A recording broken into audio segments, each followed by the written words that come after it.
नमस्कार, स्वागत है आप सभी को। आज की विषय है 500 वर्षों तक हिंदुओं के राम मंदिर के लिए निरंतर संघर्ष की कहानी। एक बाबर ने 1528 में अपने सेनापति मीर बाकी को अयोध्या के भव्य राम मंदिर को तोड़ने का आदेश दिया।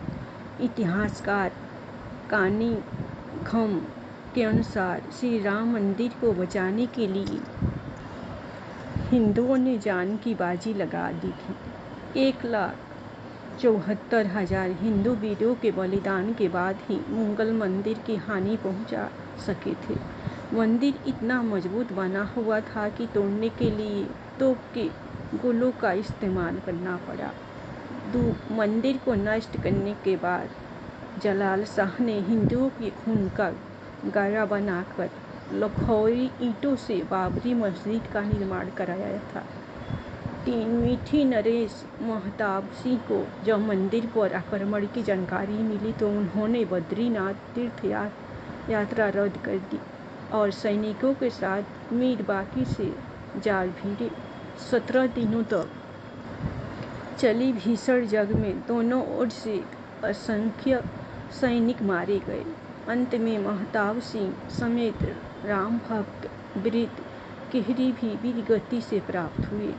4 हंसवर रियासत के राजा रणविजय सिंह के कुल पुरोहित देवदीन पांडे ने 70,000 योद्धाओं के साथ बाबर की सेना से श्री राम जन्मभूमि के लिए संघर्ष किया था और युद्ध में बुरी तरह से घायल हो जाने के बाद भी उन्होंने अनेक मुगल सैनिकों को मौत के घाट उतारा और अंत में वीरगति को प्राप्त हुए। 5 हंसवर रियासत के राजा रणविजय सिंह को अपने पुरोहित देवदीन पांडे के मृत्यु का समाचार मिला तो उन्होंने अपनी महारानी जय कुंवरी को सत्ता सौंप दी और खुद 25,000 सैनिकों को लेकर श्री राम जन्मभूमि मुक्त कराने के लिए निकल पड़े और अंत में वीरगति को प्राप्त हुए।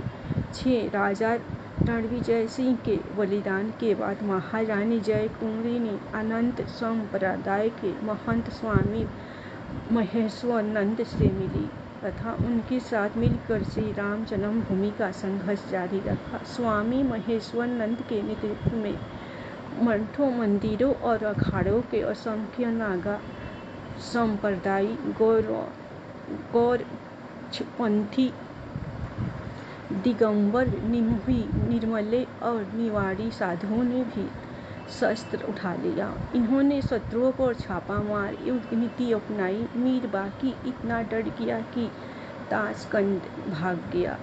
7 हुमायूं के काल में भी महारानी जय कुंवरी और स्वामी महेश्वरानंद लगातार संघर्ष करते रहे। इन्हें 10वें युद्ध में सफलता मिली और श्री राम जन्मभूमि 2-3 सालों तक मुगलों से मुक्त रही। बाद में दोनों योद्धा मुगलों और विशाल सेना से लड़ते हुए वीरगति को प्राप्त हुए। 8 अकबर के समय कोयम्बतूर से आए रामानुज संप्रदाय के स्वामी बलराम आचार्य ने श्री राम जन्मभूमि को मुक्त कराने के 20 युद्ध लड़े। बाद में बीरबल और टोडरमल की सलाह पर अकबर ने वहां एक छोटा मंदिर बनाने की अनुमति दी। शाहजहां के काल तक उस मंदिर में निर्विघ्न पूजा होती रही। 90 बरस निर्विघ्न पूजा होने के बाद औरंगजेब ने अपने सिंहसलार जानबाज खां को सेना समेत मंदिर नष्ट करने भेजा। अयोध्या के अहिल्याबाई घाट पर परशुराम मठ था। वहां बाबा वैष्णवदास रहते थे। उनके साथ चिमटाधारी साधुओं की एक विशाल शिष्य मंडली थी। इन्होंने चिमटों और त्रिशूलों के साथ मंदिर की रक्षा करी और जानबाज खां को उल्टे पांव भागना पड़ा। 10 औरंगजेब ने दूसरी बार सैयद हसन अली को विशाल सेना के साथ मंदिर नष्ट करने भेजा। बाबा वैष्णवदास ने समय रहते गुरु गोविंद सिंह जी से संघर्ष साधा। वे सेना समेत मंदिर की रक्षा के लिए अयोध्या पहुंच गए। उन्होंने साधु सेना के साथ मिलकर मुगल सेना को धूल चटा दी तथा हसन अली आदतगंज के मोर्चे पर मारा गया।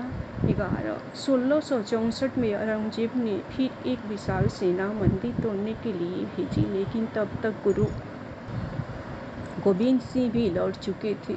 मुगल सेना ने चौतरे पर बने लघु मंदिर को तोड़कर गड्ढा बना दिया, लेकिन श्रद्धालु वहीं आकर पूजा करते रहे। 12 अमेठी के राजा गुरुदत्त सिंह और पिपरा के राजकुमार सिंह ने नवाब आदत अली से श्री राम मंदिर के लिए संघर्ष जारी रखा। हिंदुओं के लगातार हमलों से तंग आकर नवाब ने पूजा और नमाज दोनों की अनुमति दे दी। 13 आज़ादी से पहले एक अंग्रेज सिपाही अब्दुल बरक ने फैजाबाद जिलाधीश के नायर के सामने बयान दिया था और कहा था कि 22 से 23 दिसंबर 1941 की रात करीब 2 बजे उसने मस्जिद के अंदर हल्की रोशनी देखी थी, तो बाद में सुनहरी हो गई। इसके बाद उसने घुंघराले बालों वाले 4-5 साल के एक सुंदर बालक को देखा, जिसे देख करके वह हैरान हो गया तथा थोड़ी देर बाद देखता है कि मुख्य द्वार पर ताला टूटा हुआ है और मस्जिद में हिंदुओं की भीड़ लगी हुई है और सारे लोग एक सिंहासन पर एक मूर्ति रखकर पूजा कर रहे हैं। 14 राम मंदिर आंदोलन के दौरान मुलायम सिंह यादव ने कहा था कि विवादित ढांचे पर कोई परिंदा भी पर नहीं मार सकता और 30,000 से ज़्यादा सुरक्षाकर्मी अयोध्या में तैनात किए गए थे, लेकिन कोलकाता के कोठारी बंधुओं ने मुलायम सिंह के दावे की हवा निकाल दी। 23 साल के राजकुमार कोठारी और 20 साल के शरद कोठारी दोनों भाई राम मंदिर के प्रति इतने समर्पित थे कि 200 किलोमीटर का रास्ता उन्होंने पैदल ही तय किया था, क्योंकि अयोध्या पहुंचने वाले सभी साधन रोक दिए गए थे। 30 अक्टूबर 1990 को विवादित ढांचे पर सबसे पहले चढ़ने वाला एक शरद कोठारी था। फिर बड़ा भाई राजकुमार कोठारी भी ढांचे पर चढ़ गया और भगवा ध्वज लहरा दिया। 15-30 अक्टूबर 1990 को विवादित ढांचे से सीआरपीएफ जवानों ने दोनों भाइयों को पीट कर खदेड़ दिया, लेकिन इसी बीच पुलिसकर्मियों कार सेवकों पर फायरिंग शुरू कर दी। फायरिंग से बचने के लिए दोनों भाई लाल कोठी वाली गली में छिप गए, लेकिन दोनों भाइयों को पुलिसकर्मियों ने बाहर निकाल कर बेरहमी से गोली मारकर हत्या कर दी। सरकारी आंकड़ों में शहीद कार सेवकों की संख्या सिर्फ 5 बताई गई है, लेकिन मृतकों की संख्या इससे कई अधिक थी। 16 श्री राम मंदिर के पक्ष में सुप्रीम कोर्ट का फैसला आने के बाद अयोध्या और आसपास के 105 गांवों के सूर्यवंशी क्षत्रिय परिवारों 500 साल बाद फिर से सिर पर पगड़ी और पैरों में चमड़े के जूते पहनकर अपने प्रण को पूरा किया। दरअसल इनके पूर्वजों ने 15वीं सदी में मंदिर बचाने के लिए मुगलों से युद्ध लड़ा था, लेकिन यह युद्ध हार गए थे। बता दें कि ठाकुर गज सिंह के नेतृत्व में मुगलों जंग हुई थी। इस जंग में ठाकुर गज सिंह हार गए थे। हारने के बाद गज सिंह ने श्री राम मंदिर जन्मभूमि पर कब्जा होने तक पगड़ी और जूते न पहनने की प्रतिज्ञा ली थी तथा इसी प्रतिज्ञा का पालन उनकी आने वाली पीढ़ियों ने भी किया। 17 श्री राम जन्मभूमि के लिए हिंदू समाज ने 78 धर्म युद्ध लड़े, जिसमें 3,50,000 से ज़्यादा हिंदू वीरों ने अपने प्राणों की आहुति दी थी। 18 बता दें कि बाबर के काल में 5 धर्म युद्ध, हुमायूं काल में 10, अकबर काल में 20, औरंगजेब काल में 30, नवाब आदत अली काल में 5, नासिरुद्दीन हैदर के समय 3, वादित अली के समय 2, अंग्रेजों के समय 2 और प्रधानमंत्री विश्वनाथ प्रताप सिंह के कार्यालय में एक धर्म युद्ध लड़ा गया था। 5 अगस्त 2020 को प्रधानमंत्री नरेंद्र मोदी ने श्री राम जन्मभूमि पर राम मंदिर के लिए शिलान्यास किया था। इसके साथ भव्य श्री राम मंदिर की नींव पड़ गई थी।